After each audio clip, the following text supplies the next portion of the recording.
नमस्कार, आप देख रहे हैं बीजीटी ब्रेकिंग और मैं हूं आपके साथ मिनेश।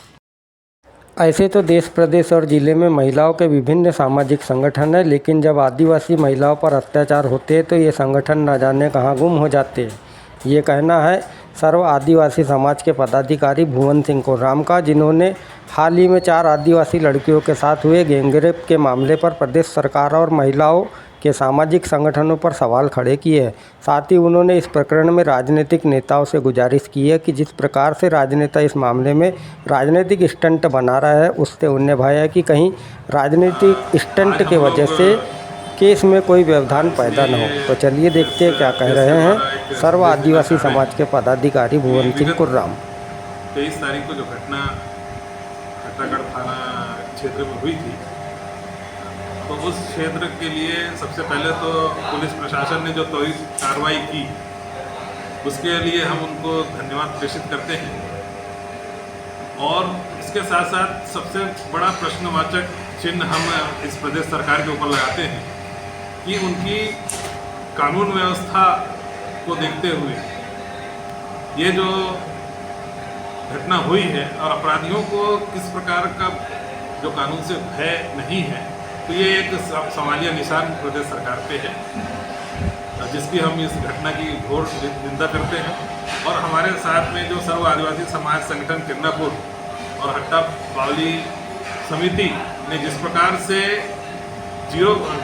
ग्राउंड से उन लोगों की आवाज़ उठाकर और उन लोगों के लिए FIR के लिए उन लोगों को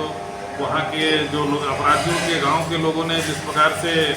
उनको समझौता और इस आवाज़ को दबाने की कोशिश की गई और उस आवाज़ को उठाकर जो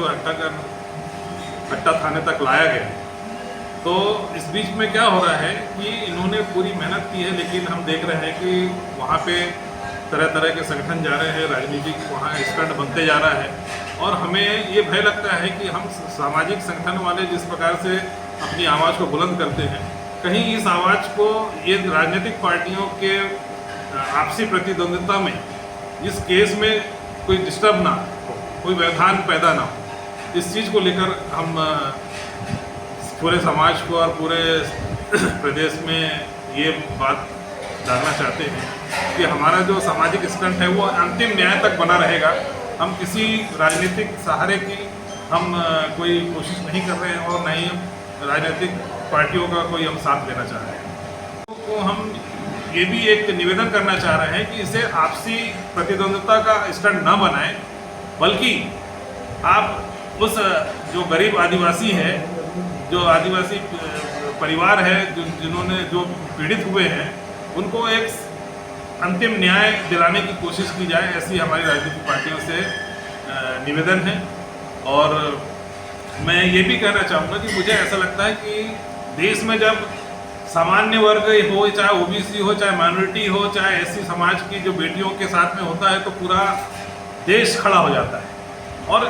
आदिवासियों की एक अबोध बालिका, जो अपरिपक्व बालिका हैं, जो नाबालिग बालिका हैं, उनके साथ में इतना बड़ा अत्याचार हुआ है। लेकिन इतने बड़ा समाज है हमारे देश का, हमारा देश को कहा जाता है कि विश्व गुरु बनने की तैयारी कर रहा है। क्या ऐसे विश्व गुरु ये देश बन पाएगा? क्योंकि विश्व गुरु बनने के लिए इस देश में जितने भी समाज हैं, जितना भी रिलीजन है, सब मिलकर अगर एक अच्छा माहौल बनाएंगे, तब कहीं हम विश्व गुरु बनने के लायक होंगे। की बात दर्द हो रहा है कि एक भी ऐसा सामाजिक संगठन नहीं है जो अन्य समाज का है। ऐसी महिलाओं की बहुत सारे संगठन हैं, समितियां हैं,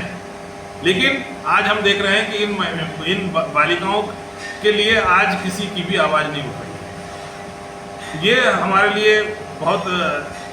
शर्म की बात है कि देश में जब आदिवासी महिलाओं पे या फिर बच्चों पे इस प्रकार का बलात्कार, अत्याचार होता है, तो इन लोगों के अंदर की जो संवेदनशीलता है वो कहाँ गुम हो जाती है। ये